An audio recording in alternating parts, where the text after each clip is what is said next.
Olá pessoal, sejam bem-vindos a mais uma transmissão do Centro Espírita A Caminho da Luz. Hoje nós temos o A Caminho da Luz conversa com Andréa Neto. Andréa Neto é de Campinas, em São Paulo, lá do Brasil, e conheceu a doutrina espírita nos Estados Unidos ainda durante a adolescência. Ela é trabalhadora da Casa Espírita Conscious Living Spirits Group, lá na Flórida, é voluntária da FEB Publisher e da Leal Publisher e diretora de eventos da Federação Espírita da Flórida, aqui nos Estados Unidos. Logo, nós vamos saber o que Andréa pensa sobre a importância das obras básicas no Espiritismo. Mas antes, nós queremos agradecer, obviamente, a você por assistir e aos trabalhadores do Caminho da Luz que fazem os trabalhos nos bastidores. Para começar, então, nós faremos uma leitura do livro Vida Feliz, de Joana de Ângeles e Divaldo Pereira Franco. Mensagem de número 53. Os maus pensamentos intoxicam a alma, atraem o pessimismo e doenças doentias dos espíritos perturbados e maus. Mantenha a tua mente presa às ideias positivas, iluminativas, aos programas de enobrecimento, de cuja conduta te advirá o bem-estar íntimo e a alegria de viver. O que pensares com insistência, hoje ou mais tarde, se concretizará. Os fatos se corporificam de início no campo mental, para depois se tornarem realidade no corpo físico. Pensa no bem e banha-te com a luz do amor. Então, nós chamamos a Andréa, que vem direto lá da Flórida para falar conosco, e essa data especial nós temos, obviamente, lembrando da publicação de O Livro dos Espíritos, né? Então a Andréa vai falar para a gente sobre a importância das obras básicas. E como você sabe, Andréa, esse formato que nós temos aqui é um pouco diferente, onde nós temos os trabalhadores do Caminho da Luz falando, conversando com você, batendo um papo. Mas como você está aí na Flórida, tudo bem? Boa tarde, tudo bem? Obrigada, Márcio, obrigada a todos vocês pelo convite tão carinhoso num dia de festa como hoje. Ah, que bom. Então, nós temos a primeira trabalhadora aqui do centro que vai falar com você e tem uma pergunta e queria bater um bate-papo com você. É a Magda de Oliveira. Magda, tá escutando? Tá tudo bem aí? Tá, tudo bem. Oi, Andréia, boa tarde. Olá, Magda, tudo bem? Tudo jóia.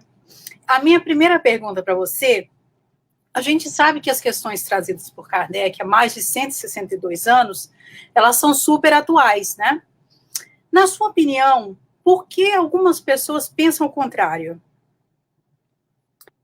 É uma pergunta muito importante, muito boa, na verdade, a gente trazer para esse live, conversar um pouquinho, porque parece que a gente tem escutado isso com muita frequência, né, de que as obras, especialmente de Allan Kardec, estão já ultrapassadas, e a gente vê muitas outras obras que estão sendo lançadas, que estão trazendo o interesse dos leitores, que nós chamamos de leigos no espiritismo, que não tiveram ainda contato com a obra sólida de Allan Kardec, ao começar pelo Livro dos Espíritos, que hoje, com muita alegria, a gente está vendo na internet, está vendo no Facebook, está vendo no Instagram, todos os espíritas celebrando e fazendo homenagens a Allan Kardec, e também a essa obra que foi lançada há 163 anos atrás.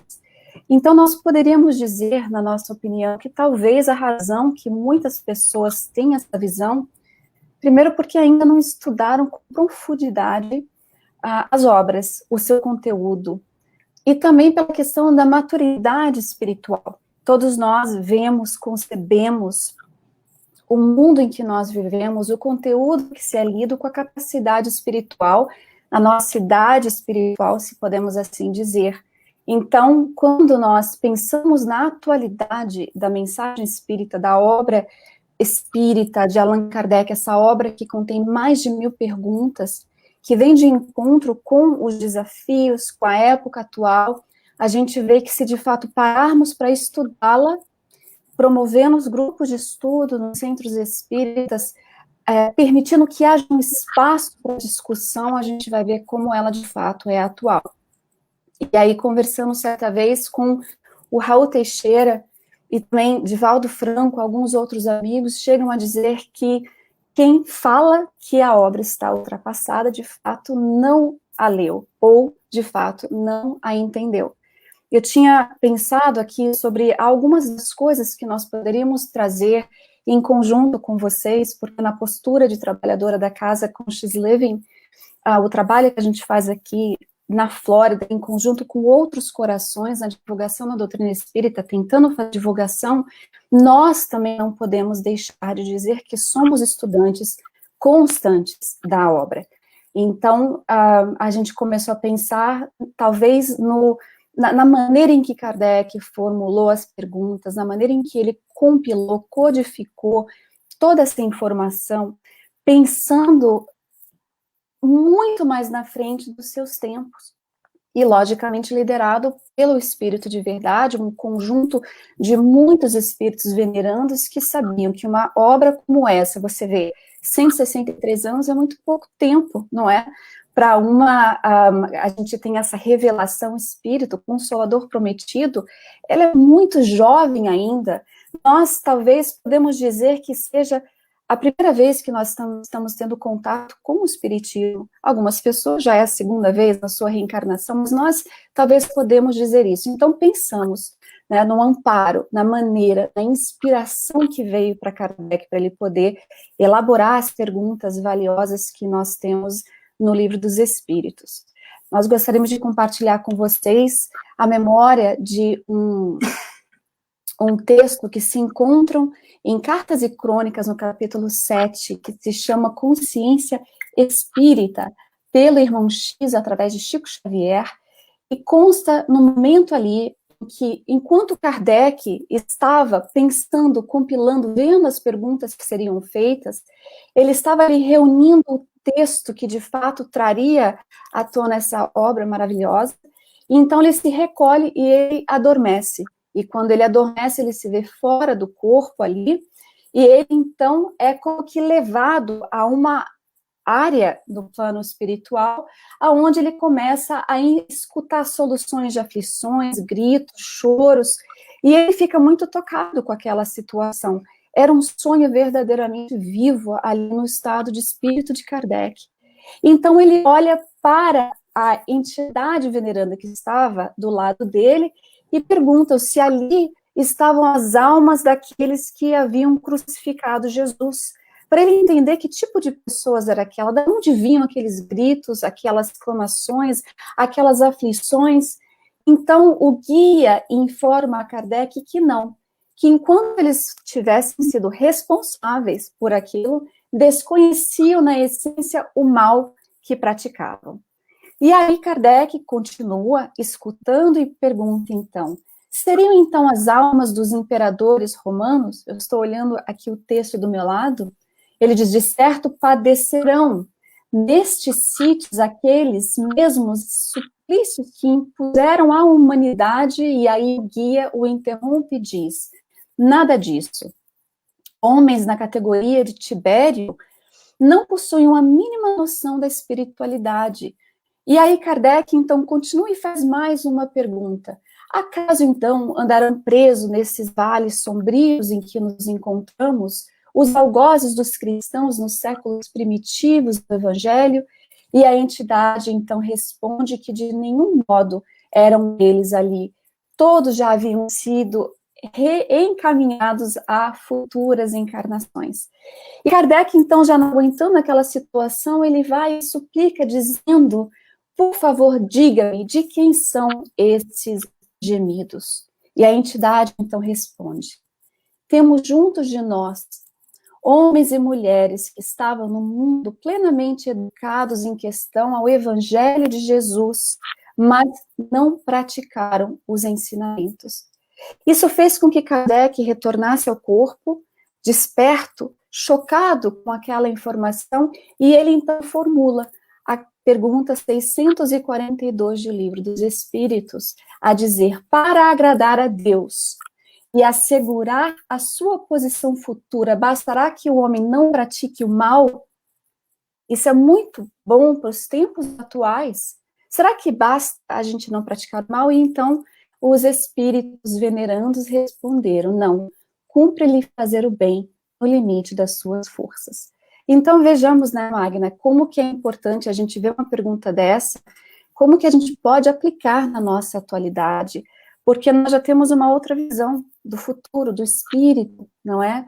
Não é somente essa existência, como é que a gente garante uma posição favorável, feliz no plano espiritual? E o conteúdo, o manual, está na nossa frente, essa grandiosa obra que a gente tem em O Livro dos Espíritos e as outras da codificação também.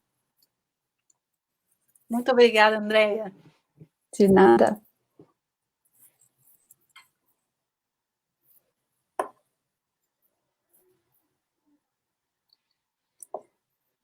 Desculpa, estava sem som. Obrigado, Magda. Fica aí um pouquinho, que daqui a pouco a gente volta. A Magda tem uma outra pergunta, mas até a Magda voltar, nós temos uma outra trabalhadora aqui do centro. Essa é uma trabalhadora assim, um pouco diferente, porque ela cresceu no centro, né?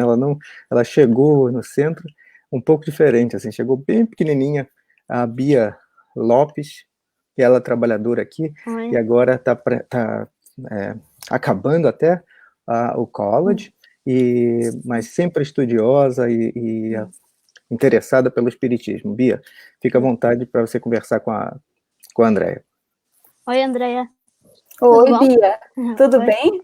Sim, tudo bom. Com o crescimento do espiritualismo aqui nos Estados Unidos, você acha que será um problema para a doutrina espírita ser divulgada? E você pensa que possa acontecer uma mistura do espiritualismo com a doutrina espírita? Que fofa o sotaque da nossa Bia. A vontade de abraçar, porque olhando para ela, né, vendo o futuro brilhante do nosso espiritismo, como nós temos uma jovem que desde muito cedo eu já lembro de você fazendo um trabalho de divulgação com a liderança dos seus pais, então parabéns por isso, viu, Bia? Obrigada. Parabéns mesmo. E, então, ao contrário, Bia, eu acho que, na verdade, né, quando a gente olha um pouco para trás na história do espiritualismo crescente, aqui nos Estados Unidos mesmo, em 1848, com as irmãs Fox em Hydesville, que abriram ali com o fenômeno de Hydesville a onda do espiritualismo, não é?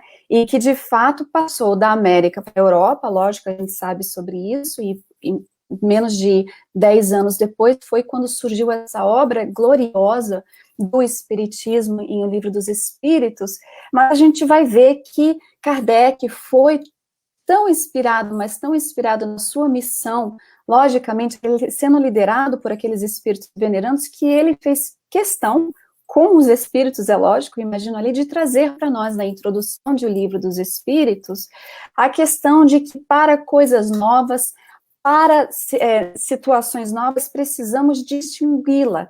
Então, ele diz, para coisas novas, precisamos de palavras novas, sim. Então, exige a clareza da linguagem para evitarmos a confusão inerente ao sentido múltiplo dos mesmos termos.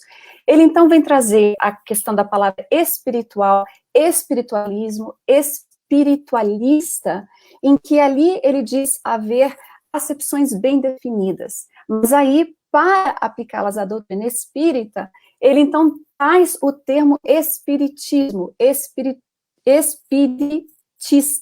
para que pudesse fazer ali um discernimento entre um e outro. Por quê? Porque o espiritualista, ele acredita, sim, que há algo além da matéria, mas não segue daí a existência dos espíritos, as comunicações com o mundo visível e invisível. Então, a gente vê ali a preocupação de Kardec em trazer para nós essa distinção. Ao contrário, eu acho também que vai ajudar muito. Nós, na nossa casa espírita, quando falamos sobre a necessidade de mantermos ali a firmeza, trazendo a mensagem sólida do espiritismo, é exatamente porque aqueles que têm um interesse no espiritualismo são trazidos, talvez guiados pelos seus próprios mentores espirituais, pelas circunstâncias da vida, talvez a dor da perda de um ente querido, ou uma enfermidade física ali, em que eles começam a saber sobre aberturas que existiram, então são levados, são guiados ao centro espírita, e cabe a nós, disseminadores da doutrina, poder fazer essa distinção que Kardec traz na introdução de O Livro dos Espíritos, até mesmo para não confundir. Nós orientamos sempre no grupo de trabalhadores, né, quando a gente vai preparar uma palestra, eu sei que você sabe disso, de cor e salteado, né, que a gente traz conteúdo legal, atual, que possa fazer um exemplo, trazer um exemplo, por exemplo, sobre a questão da influência das nossas palavras, como a palavra tem vida. Então, algumas pessoas trouxeram a experiência daquele japonês, me falta agora o nome dele, não sei se você lembraria o nome dele, em que ele fala que as partículas da água recebem a vibração que a gente dá. Então, a raiva, o ódio, versus o amor, a caridade, a passividade. Então, a gente traz um exemplo, mas 90% da palestra, do estudo, é espiritismo. Porque o que mais há na internet, no Google Search, são conceitos espiritualistas, mas o espiritismo ainda precisa ser divulgado. E graças à abertura de espaço espiritualista, nós podemos entrar com firmeza e segurança, com conteúdo espírita tão necessário nessa época de nova era. Obrigada. Obrigado, Bia. E também, assim como a Magda também, você fica aí um pouquinho, que daqui a pouco a gente vai voltar para você de novo. E agora, Andréa, nós temos um outro trabalhador aqui do centro, o Léo, ou Leonardo. Vamos ver se a gente estava com um pequeno problema técnico, mas eu acho que a gente agora já conseguiu resolver. E aí o Léo agora vai fazer a pergunta direto para você. O Léo já tem bastante tempo também no espiritismo, estudioso do espiritismo, principalmente das obras básicas. Léo.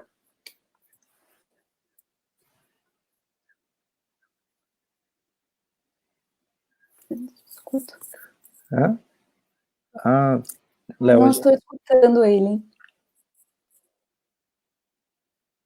A gente não está escutando o Léo. O Léo tinha, já que a gente estava com esse probleminha, o Léo me passou a pergunta dele, que é muito pertinente até, e se ele me permite, eu vou ler a pergunta que ele ia fazer, e a gente continua então, e assim que a gente acertar o probleminha, a gente volta com o Léo.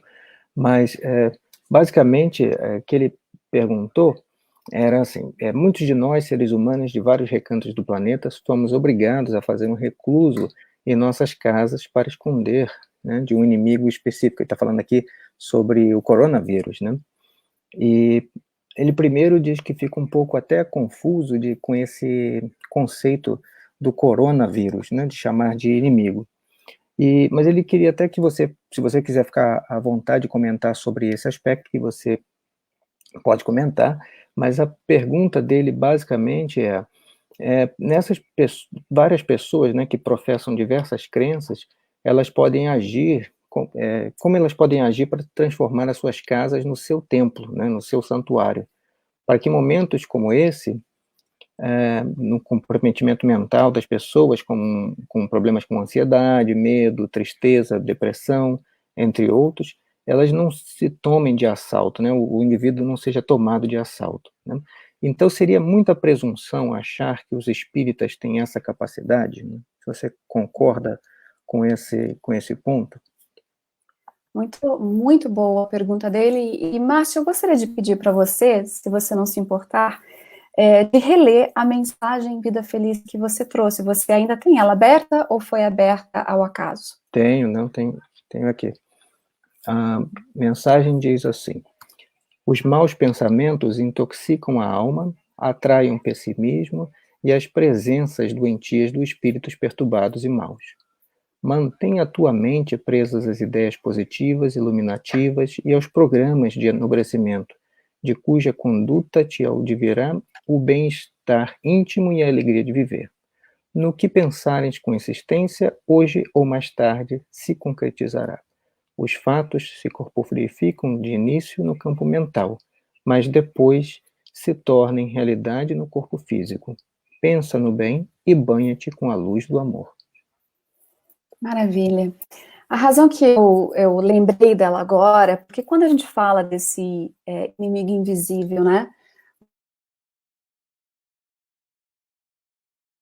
época de transição planetária, né, e nós estamos num momento muito, muito especial da nossa existência, da nossa reencarnação. Nós estamos sendo convidados a pensar sobre essas questões, esses inimigos invisíveis, né, essa necessidade da gente se isolar, de entrar, ficar em casa seguros, e também talvez de entrar no templo sagrado, aqui dentro mesmo, para avaliações, reflexões de todos os portes. Algumas pessoas chegam na nossa casa espírita querendo uma mensagem de algum espírito venerando para as suas aflições e dificuldades. A verdade, na verdade, é que se a gente prestar atenção, cada vez que nós abrimos a obra como Vida Feliz, que foi aberta agora, outras obras de Joana de Ângeles, de Emmanuel, o próprio Evangelho segundo o Espiritismo, nós vamos ver que nós estamos recebendo diretamente um apelo, uma mensagem, algo que vem nos instruir, esclarecer e acalmar o nosso coração. Afinal, o Espiritismo é o Consolador prometido por Jesus, está aqui simbolicamente falando, é como se Jesus estivesse aqui do nosso lado. E nós estamos sendo convidados exatamente para fazer isso, buscar nas obras que nós sabemos conter informação válida, para poder acalmar, acerenar, trazer a fé raciocinada, que Kardec nos diz para que não haja um fanatismo ou concepções equivocadas do que a gente está passando, um pouco do que a gente pode entender sobre esse inimigo invisível. A razão que eu pedi para você repetir a sua mensagem, Márcio, com qual você abriu esse live, foi porque Joana de Ângeles, em Dias Gloriosos, assim como André Luiz, em Evolução em Dois Mundos, duas obras maravilhosas que merecem ser lidas também, as obras complementares à codificação. Joana nos alerta sobre a necessidade de a gente manter uma harmonia íntima, especialmente nos dias atuais. Ela vai dizer o seguinte: cada pensamento nosso tem um teor vibratório que pode gerar a saúde ou pode gerar enfermidades que desarmonizam-nos, produzindo assim as doenças. Ela diz que existem inimigos invisíveis que nós não estamos prestando atenção. Vejamos, antes do isolamento, nós olhávamos para fora, buscando os inimigos que, por alguma razão, nós pensamos que temos. Seja o outro que a gente tem inveja, que a gente tem ciúme, que a gente calunia, sejam as questões políticas que estão, de fato, fazendo um barulho hoje, nos dias atuais. Pensamos que os inimigos fossem aqueles. Os inimigos invisíveis, na verdade, residem dentro de nós. De acordo com Joana de Ângeles, ela diz que a sementeira de ódio, de ciúme, de inveja, de ira, produzem o que ela chama de vírus e vibriões psíquicos que atacam não somente o nosso organismo, mas também os daqueles que, desprevenidos, aceitou, ingeriu, alimentou. Então, a gente vê uma responsabilidade muito grave nos dias atuais, e também em Evolução em Dois Mundos, André Luiz traz essa questão também de como os nossos sentimentos, os nossos pensamentos, ele afetam-nos no nosso organismo, gerando esses tipos de doenças e enfermidades, que começa sempre no espírito. Então, o que nós estamos sendo chamados a avaliar, e não diria que há uma presunção em achar que somente nós espíritas estamos tendo essa capacidade de perceber um momento tão especial na nossa jornada terrestre. Acreditemos no que o espiritismo traz ou não, todos nós, se nós formos observar, estamos vendo no Instagram pessoas budistas, católicas, a gente está vendo pessoas de outras denominações falando que é de fato uma época muito especial, que nós estamos sendo chamados para refletir no que nós causamos no mundo lá fora.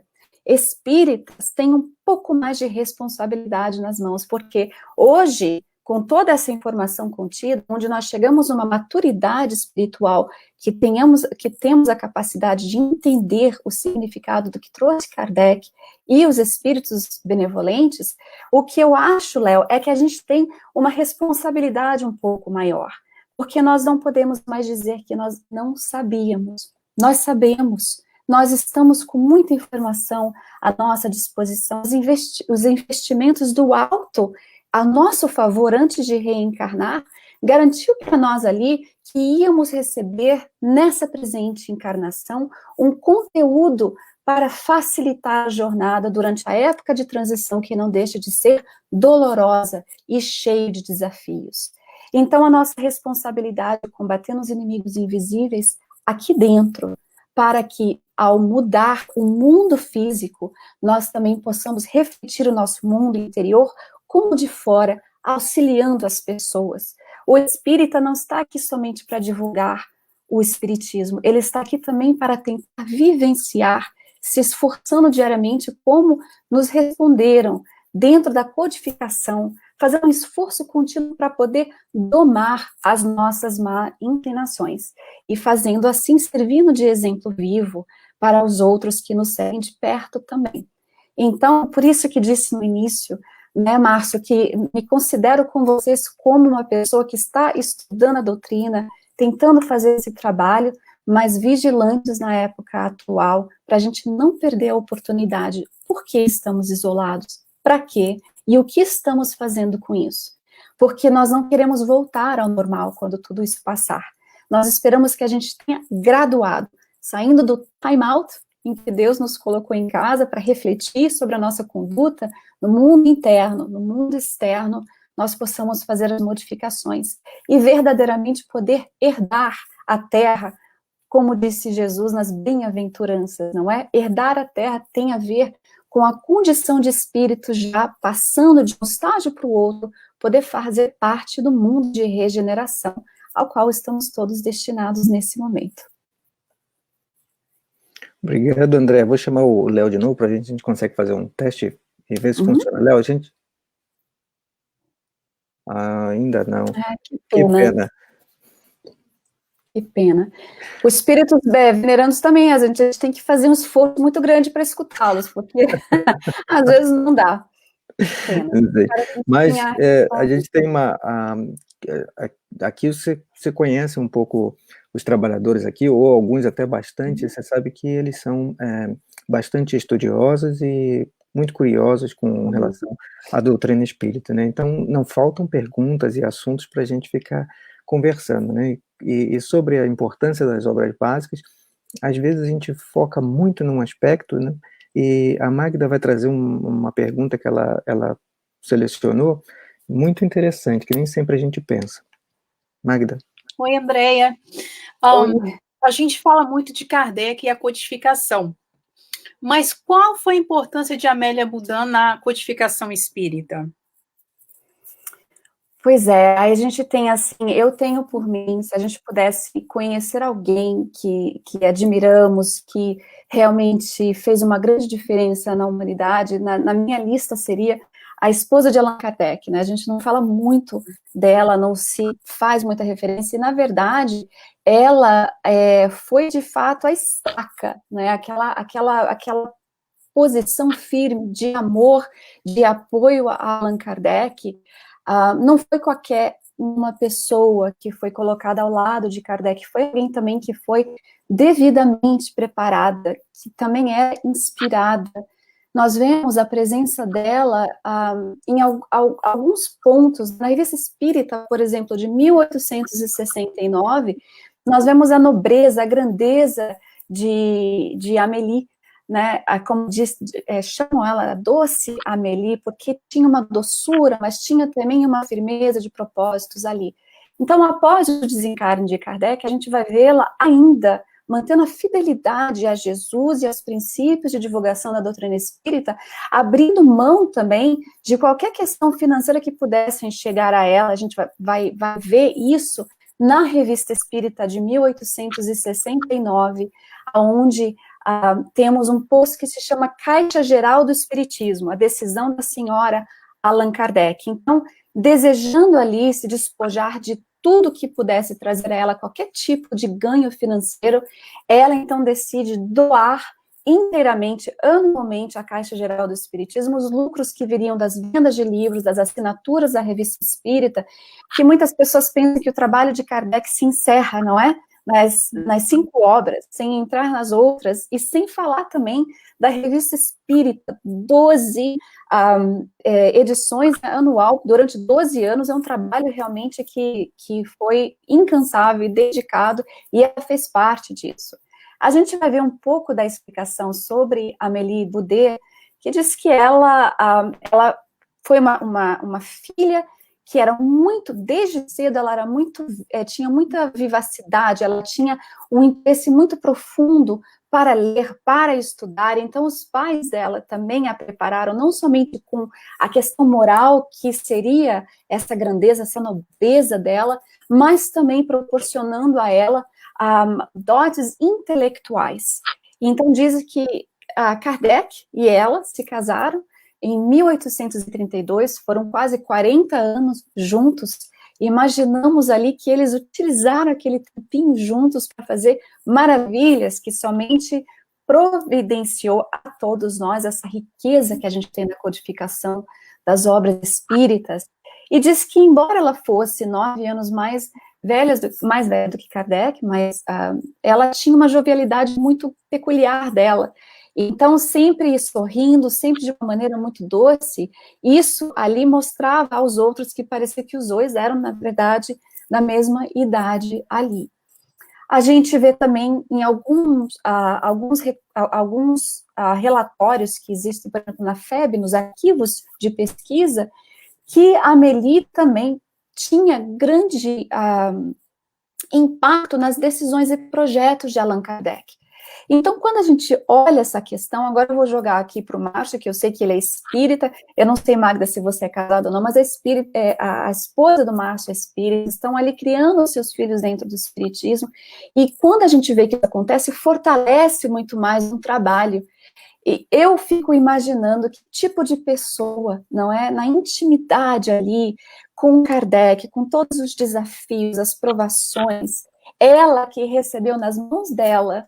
Isso a gente pode ir no livro Espírito da Verdade, o Espírito Hilário Silva, que narra que ela recebeu, foi ela que havia recebido um pacote que estava endereçado a Kardec, com uma carta, e foi exatamente num dia muito frio de abril, ela entra no escritório dele e nota que ele olha para fora com lágrimas nos olhos. Porque o que mais existia fora daquele lar, onde só existia amor, harmonia, apoio, de todo tipo, eram lá fora os ataques, os julgamentos daqueles que realmente queriam tentar apagar aquela luz que Kardec estava, de fato, trazendo para todos nós. Então, ela entra naquele escritório, entrega para ele um embrulho, em que ele abre, ele nota ali uma cópia do livro, o Livro dos Espíritos, meio já desgastado por causa de tempo, de chuva, e uma carta. E junto com a carta, ele abre ali o livro e vê o inicial dizendo: essa obra salvou minha vida, espero que salve a sua também. E aí ele abre a carta para entender por que ele tinha recebido aquela cópia do Livro dos Espíritos. E tratava-se de um homem que havia contemplado se suicidar. E ele está ali na ponte do Rio Sena, se não me esquecendo agora direitinho os detalhes, depois eu posso passar para vocês, mas ele contempla se jogar ali, se suicidar. Ele havia perdido a esposa, perdido no sentido, na palavra lógica, que não, ela havia desencarnado. A dor era o amor da vida dele. Havia perdido o trabalho também de encadernador naquela época, e ele já via que a vida não tinha nenhum sentido. E quando ele, ali no pique da sua dor, decide, coloca a mão para se jogar, para pegar apoio, para se jogar, ele sente algo na ponte ali, ele toca e vê que é o livro. Então, ali estava escrito: essa obra salvou minha vida. Então, ele abre interessado.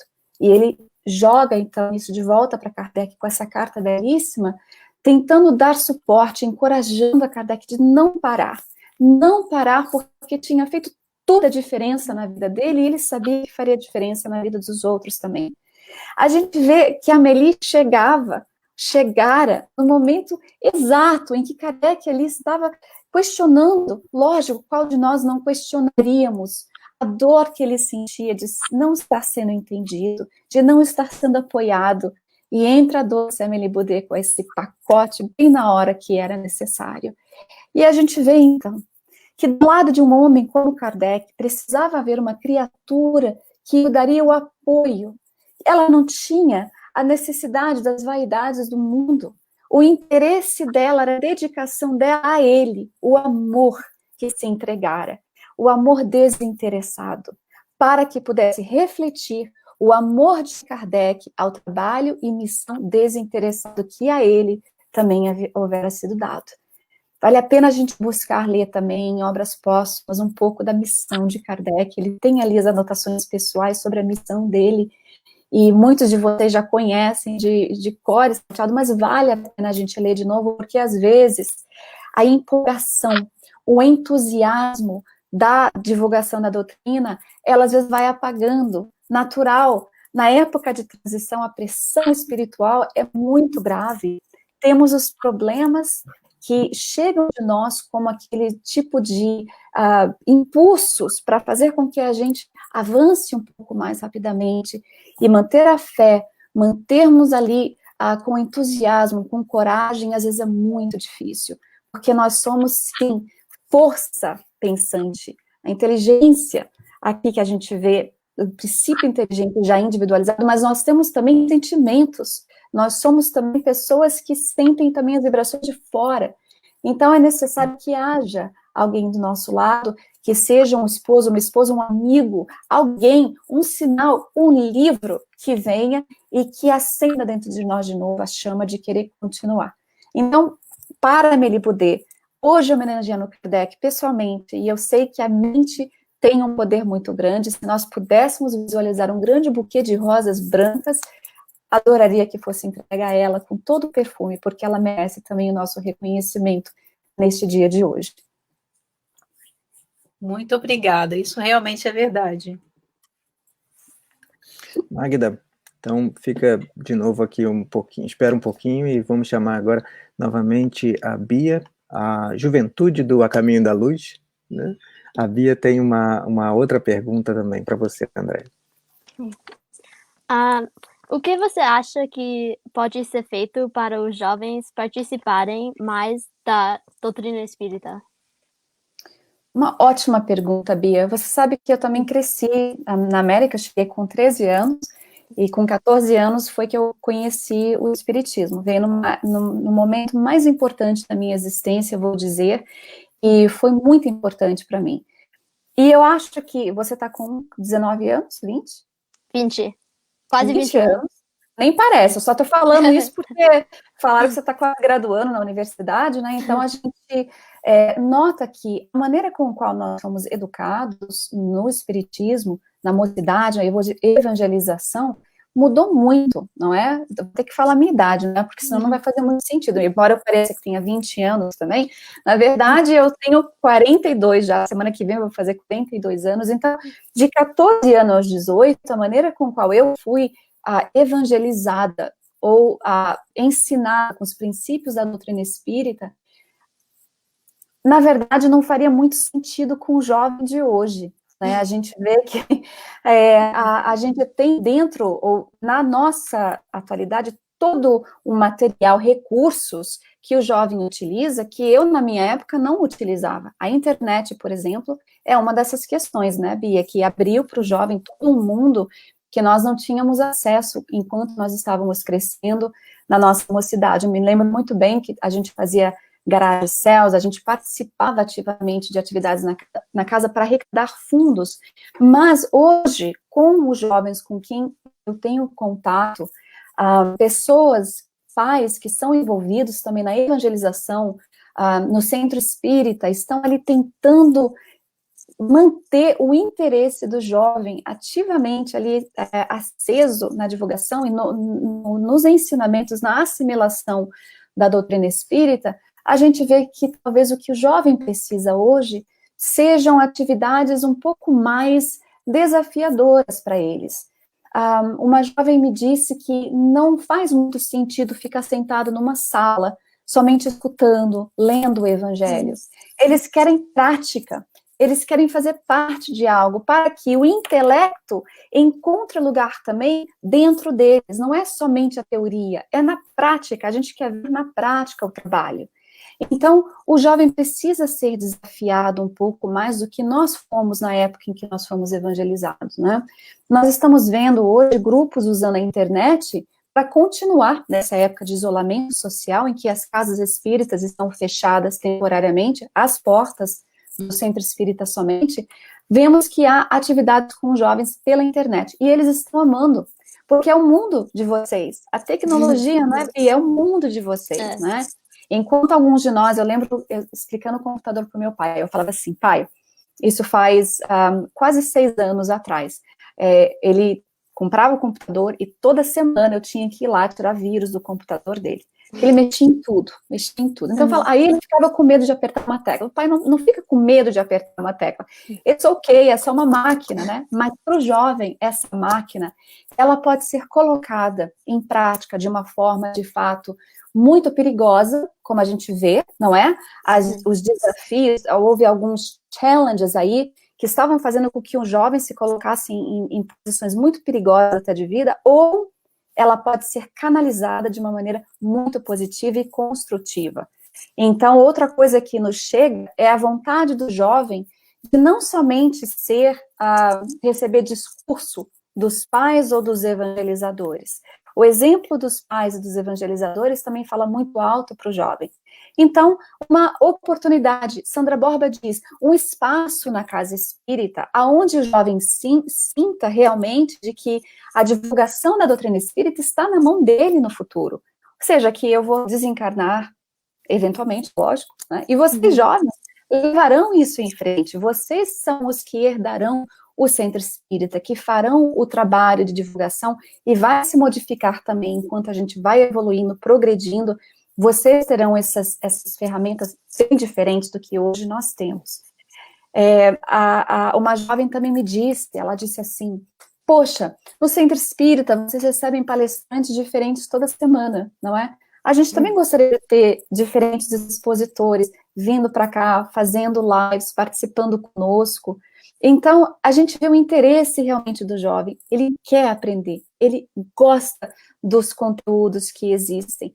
Sinto também que os evangelizadores, e talvez até eu sei que a Tininha deve estar escutando, e eu sei que ela sabe disso, né, de falar a linguagem do jovem hoje. Então, antigamente, era muito tabu conversarmos sobre sexo, sobre aborto, sobre drogas. Hoje não. Se nós não conversarmos com o jovem, olho no olho, com sinceridade, trazendo esse conteúdo, ele vai buscar onde não deve. Então, a gente abrir esse espaço seguro para que o jovem possa, de fato, conversar sobre essas questões atuais, ser exposto, porque o jovem hoje é muito diferente. O espírito do jovem, o teu espírito, Bia, ele é muito diferente do nosso quando nós tínhamos a sua idade. Então, é muito natural conversar sobre essas questões. A Tininha está ali, eu já vi que ela já deu um olá, então ela pode me corrigir com qualquer coisa aqui, mas eu falo, nos momentos em que eu sentei com jovens, o trabalho que eu buscava fazer, para fazer com que eles se interessassem muito, era assim, sentar com eles, até mesmo às vezes numa postura mais jovial, de jovem, de escutá-los, abrir espaço para discussão segura, sem deixar de trazer o conteúdo espírita, porque ele vai encontrar no centro espírita segurança para que ele também possa fazer uma diferença muito grande na sociedade. Então, se a gente for falar sobre o aborto sendo um crime, o que a gente encontra, nós temos que explicar o porquê, aprofundar, entrar, porque o jovem não aceita mais porque eu disse, ou porque é assim. Ele quer discutir, não é, Bia? Não é você? Não é verdade? Não é because I said so. Vamos discutir, vamos falar sobre isso. O espírito da nova era, ele questiona tudo, ele tem sede de informação, ele tem fome de tudo isso, porque ele veio preparado também para fazer o nosso mundo um mundo muito melhor. É você, Bia, são jovens que você participa, né? Eu tô vendo você fazendo palestras, lives, sendo dado um espaço as nossas casas espíritas, com a liderança dos evangelizadores, é claro, poderiam também ceder um espaço que seja só do jovem no centro espírita, que ele possa fazer a leitura de uma obra como Vida Feliz e comentar, e por que não ter a coragem de fazer lives também, como a gente está fazendo, como o Márcio está aqui liderando, a gente ter essa segurança de dar um espaço para o jovem, porque, na verdade, né, a gente vai ver no capítulo 18 da Gênesis ali o que Kardec traz sobre a geração nova. Então, Bia, você é da geração nova, nós adultos precisamos reler, se já lemos, essa grandiosa obra do capítulo ali 18 e buscar aprofundar um pouco mais e ver como que a gente pode impulsionar e realmente trazer esse entusiasmo para o jovem, para que ele faça uma grande diferença no mundo. Parabéns, viu, Bia? Fico super Obrigada. feliz por você. O item 27 para quem Obrigada. quiser saber, viu, gente? E eu também, como parte do grupo de jovens, aqui no centro, vou chamar um outro jovem, nós vamos fazer uma outra tentativa com o Léo, mas ele já me passou aqui rapidinho a pergunta, que nós somos muito espertos também como jovens em programas de telefone, computador e tudo mais, ele já me passou a pergunta, mas vamos tentar de novo ver se a gente consegue escutar o Léo mais uma vez. Léo.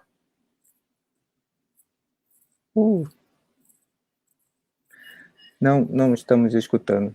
Que pena. Mas, como eu falei, a gente, ele me passou a pergunta, né, porque a gente é muito novo, né, a gente assim, faz parte do grupo de jovens aqui do centro. E a pergunta dele é o seguinte: estamos atravessando um momento muito especial em todos os recantos do planeta. Nesse momento de grande valorização do invisível que se manifesta em nosso corpo físico, assim como Allan Kardec passou a valorizar e estudar o invisível, que por sua vez se manifestava em objetos, a semelhança do invisível, né, que é o tema da atualidade, por que os espíritos não se manifestaram de forma mais explícita, né, diretamente ao ser humano? Ele aqui falando sobre o início, né, quando os espíritos se manifestaram a Kardec, né, a todos, né, mas Kardec prestou uma atenção especial. Então a pergunta dele é relativa a essa, né? Por que os espíritos então não se manifestaram de forma mais explícita? Uhum.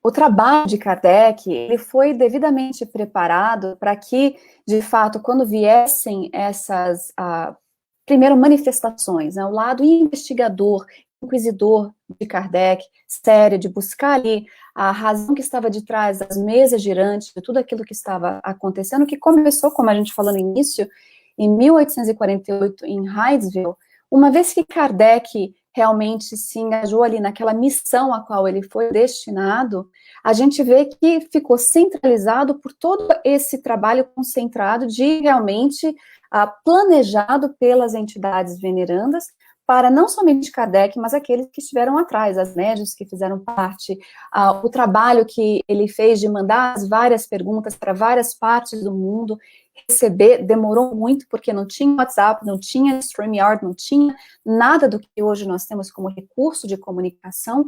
Então, imagino que tenha sido exatamente por essa questão. De um outro ponto de vista que a gente traz, né, algumas pessoas já acham diferente, que houve muito mais naquela época do que hoje, não é? Essas manifestações físicas, os espíritos meio que dizendo, ei, estamos aqui, como aconteceu ali com os wrappings na parede, na casa da família Fox. Algumas pessoas perguntam por que hoje já não tem esse movimento que houve na época de Kardec. Eles fazem uma análise um pouco diferente. Então, com esse outro lado da moeda, a gente vai dizer que o fenômeno maior da nossa atualidade não é mais a evidência de que os espíritos existem, de que eles são as almas de homens que morreram, como falam nos espíritos. Nós vemos que talvez o maior fenômeno que nós estamos para ver ainda é a transformação moral da nossa sociedade. E é essa a questão do quão importante é a nossa reencarnação nessa época de transição. Eu brinco com alguns amigos que, quando nós pedimos para reencarnar e estar passando por uma epidemia global, nós ganhamos VIP tickets. Estamos sentados na primeira fileira assistindo, mas não somente isso, assistindo e participando dessa época de transição. Então, o fenômeno de comunicabilidade a gente já teve. A gente vê, por exemplo, quando aconteceu com Chico Xavier e também com Divaldo Franco, quando eles faziam as reuniões de materializações físicas, né, é impressionante, era o que eu mais queria, era poder ver Sheila andando por um salão e depositando uma rosa no colo de cada pessoa. Imaginemos isso.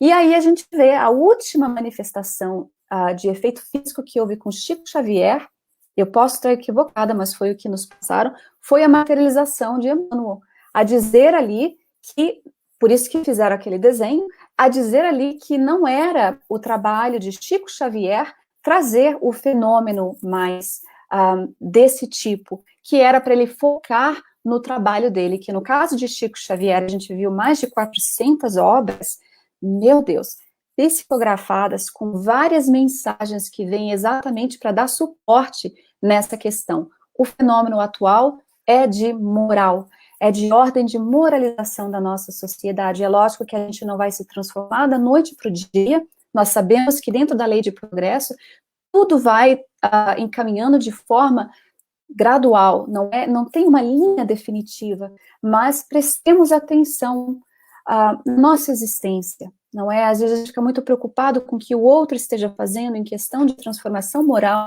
mas na verdade, o fenômeno que a gente deveria buscar ver hoje é de fato a transformação moral nossa. Tem que falar, porque a gente está falando de obras espíritas. A série de André Luiz, A Vida no Mundo Espiritual, valiosíssima, 13 livros, mas na segunda obra, que é Os Mensageiros, não sei se vocês se lembram, a gente vê André Luiz caminhando, ele está, na verdade, com um grupo de espíritos, e lá está do lado dele, as entidades benfeitoras que estavam ali fazendo o caminho com eles para chegar até certa região onde eles estavam destinados a ir, e estava muito escuro, era uma região um pouco trevosa, um pouco escura, e André Luiz nota que dele saía um pouquinho de luz dele, e ele então se ajoelha em gratidão, profundamente emocionado, como diz, nossa, todo sacrifício, e ele reconhece a luz própria dele. Então é isso mesmo que a gente está tentando buscar, ao desencarnar, nós olharmos para nós mesmos e reconhecer essa luz própria que todos nós temos, que está ali esperando simplesmente uma brechinha abrir para que a gente possa fazê-la verdadeiramente brilhar. Espero que tenha respondido mais ou menos isso. Acredito que sim. O Léo vai poder nos falar depois, mas na minha concepção, sim. E você sabe que o programa A Caminho da Luz conversa com, e nós temos um convidado, né? Mas dessa vez até nós estamos chegando cada vez mais longe, e nós temos uma pergunta de um companheiro nosso, muito querido, o Helder Martins, lá de Nova York, do Yes. Ai. Né? Ele está nos assistindo e mandou uma pergunta. Então, como a gente ainda tem uns minutinhos, ainda dá para a gente encaixar aqui, então eu vou ler para você a pergunta que o Helder mandou. Ele diz que por anos você, Andréia, e o Marcelo, que é o seu esposo, estão à frente da divulgação e distribuição da literatura espírita aqui nos Estados Unidos. E alguns anos atrás, o livro Our Daily Bread recebeu uma medalha de bronze. O que você poderia dizer sobre essa conquista e como incentivar mais os espíritas a ler? Helder, um abraço muito grande nosso aqui, nós temos conhecimento desse grupo também que faz um trabalho maravilhoso, vocês também fazem um trabalho maravilhoso, e nós de fato fomos convidados a fazer um trabalho voluntário. Hoje a gente vê, em dezembro, na verdade, completaria 10 anos de que a gente teve a coragem de receber esse convite de fazer parte da divulgação do livro. Hoje a gente sabe que a edição of America, ela continua agora trabalhando com o nome de FEB Publisher, então continua a mesma coisa, as obras que estavam disponíveis estão lá, e a obra Our Daily Bread, né, a gente no trabalho de divulgação espírita, às vezes a gente tem uma postura um pouco audaciosa, então me ocorreu, a gente fez parte de uma organização que se chama Independent Book Publishers, o IBP, onde dentro dessa organização, como publisher, nós recebíamos descontos dentro da UPS, nós recebíamos descontos para participar de webinars de treinamento, de edição, de digitalização e tal.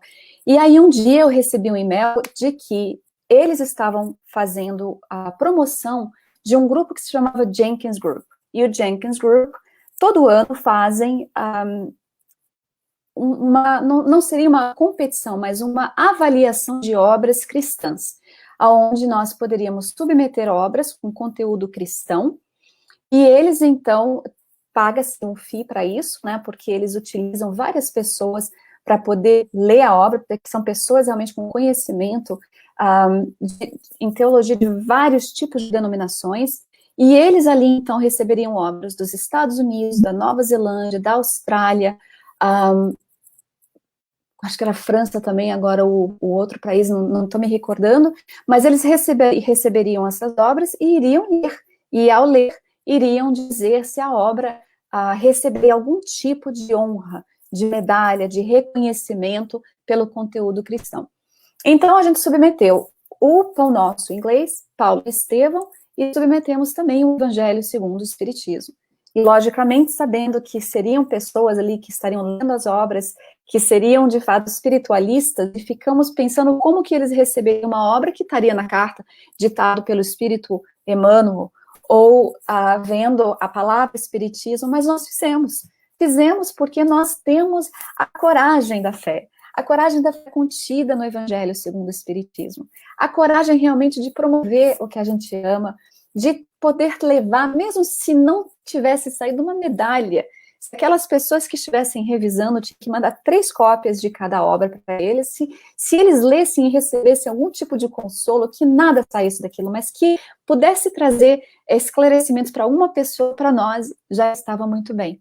Só que acontece que nós estávamos aqui e eu recebi um e-mail. E aí o Jenkins Group havia votado e havia trazido para a gente a informação de que a obra era ganhada a medalha de 3º lugar, bronze, na categoria de livros iluminados, na categoria de obras cristãs. Então, aquilo foi muito interessante para nós ficamos muito emocionados, porque ela ganhou, de fato, se a gente joga essa referência, aparece sim na busca, a gente pode deixar o link depois, e nós até brincamos que Chico Xavier é tão humilde que ele não quis nem o 1º lugar, ele ficou em 3º, não importava, recebemos a medalha, nós temos a cópia do certificado, tanto na Odyssey of America, que é a FEB Publisher lá, nós também temos na casa de Chico Xavier, nós deixamos lá um certificado com a cópia do livro com o selo, a FEB hoje divulga essa obra com o selo também, e nós também mandamos para a FEB, para que eles também tivessem isso no seu arquivo histórico, porque faz toda a diferença.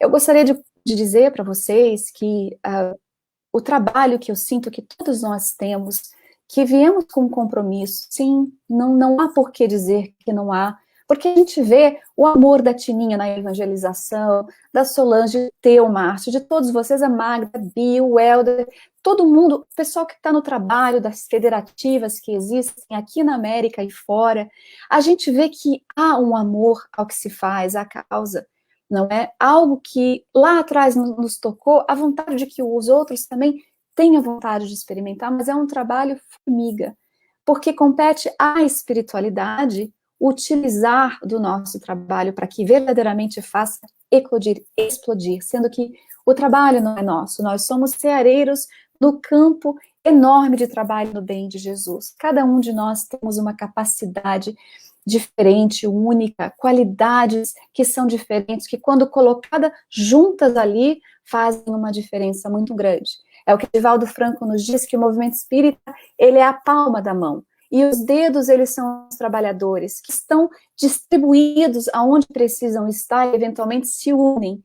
Eles se distribuem e se unem. E é assim o trabalho que a gente vê, sendo que não fiquemos desanimados se nós não estamos vendo uma maior eclosão do espiritismo na América ainda. Nós estamos plantando sementes e continuemos sem olhar para trás, colocando a mão ali na charrua e continuando. Paulo falava, em questão ao progresso, coloca a mão na charrua, olho para frente, não me incomodo de olhar para trás. Os nossos erros, os nossos equívocos, são o que Joana de Ângeles diz serem experiências que fazem de nós quem nós somos hoje. Então, o trabalho que a gente está fazendo, o trabalho que a gente, que eu falo, a gente, que você está nesse live aqui comigo, está todas essas pessoas maravilhosas conectadas, de fato vai fazer uma grande diferença, e nós aplaudimos os esforços de todos vocês, porque sabemos quão grandioso é o trabalho que vocês estão fazendo aí. Então, é deixar o nosso abraço para vocês com muito carinho, em especial ao nosso Elder que fez essa pergunta, e também a vocês que estão aí assistindo e trazendo todos esses comentários tão maravilhosos, a gente está vindo aqui. Obrigado, Andréia.